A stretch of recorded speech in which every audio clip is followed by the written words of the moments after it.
Kia ora. Welcome to this first lesson of the Hetet School of Māori Art, which focuses on the gathering of Harakeke, the gathering of New Zealand flax. In this video I'm going to show you the correct way of cutting flax and also talk a little bit about the times when you can't gather and the reasons why you can't gather during those times. All you're going to be needing for this lesson is a Stanley knife or a sharp knife to cut the flax with. And of course you need a source of flax, and we'll talk further about that later on in the videos. After this video there'll be a lesson in the preparation of your flax for weaving. So I hope you enjoy your journey of weaving with me. Kia ora. I want to talk very briefly about the different types of flax and the times that you can't gather flax, and then we'll look at how to correctly gather. So there are over 60 varieties of flax, and of those 60 varieties, some are good for weaving and some aren't. The ones that aren't very good for weaving are the decorative flaxes. They're usually coloured and they're usually short, and they don't have a very high fibre content, and so they don't make for a very strong weaving.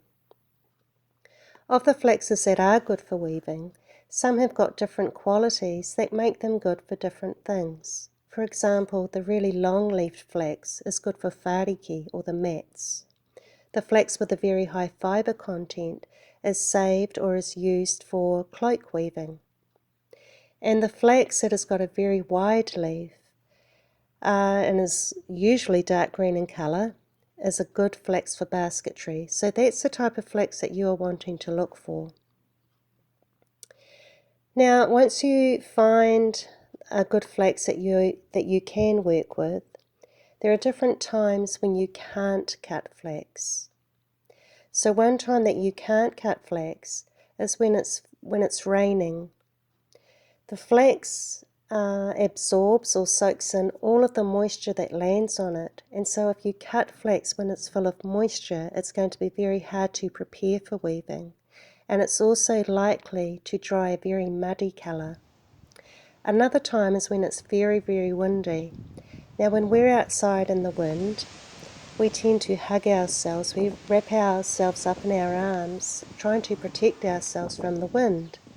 The flax, or the fibre in the flax leaf, does exactly the same thing.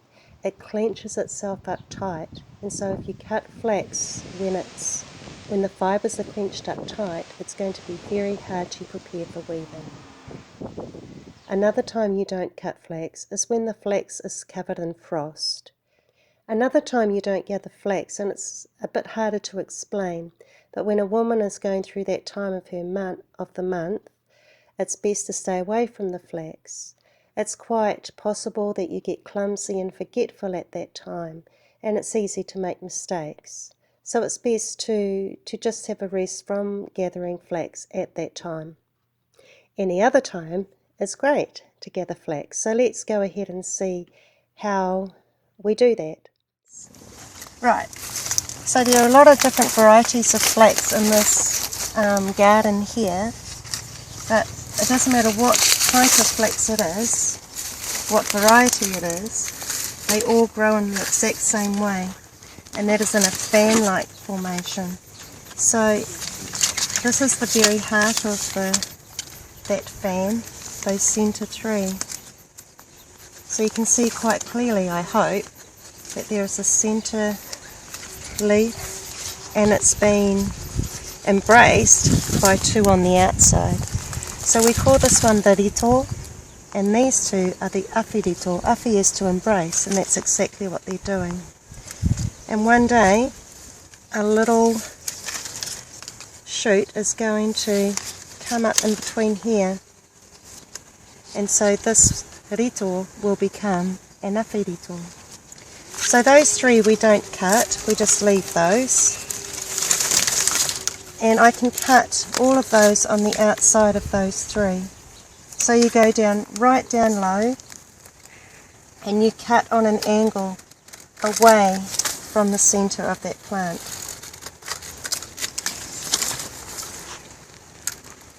So the reason you cut on an angle away from the plant is so that any dirt or insects and the like that build up on this stub here, on this stump, when it rains, the rain washes it away from the centre of the plant. The other reason is, if I was to cut towards on an angle towards the centre, I could slip, especially with this sharp knife, and continue and cut all of those very important leaves. So what I do is go right down low and cut all those on the outside. Now this plant needs a really good trim. It's growing really well, so I'll just go through and cut quite a lot. It's good to have a Stanley knife like this with a retractable blade. The last thing you want to do is walk through the park or a school or down the street with a butcher knife. So it's a good idea to have a retractable bladed knife. And make sure it's sharp.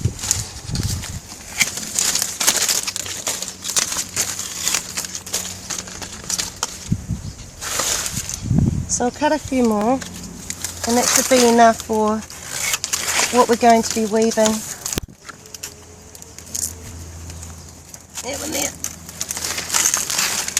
Okay, that should be enough. So what I do now is I take off a small amount of the edge,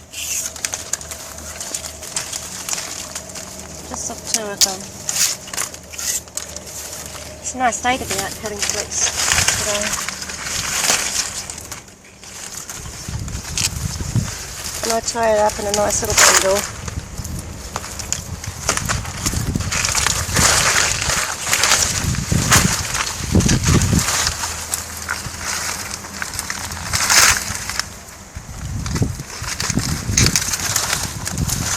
And that's ready for me to put in my car. Now I can see here a few dead leaves, so what I'm going to do, if I can't pull them out, I'm going to cut them off. So just give the plant a bit of a tidy up while you're here.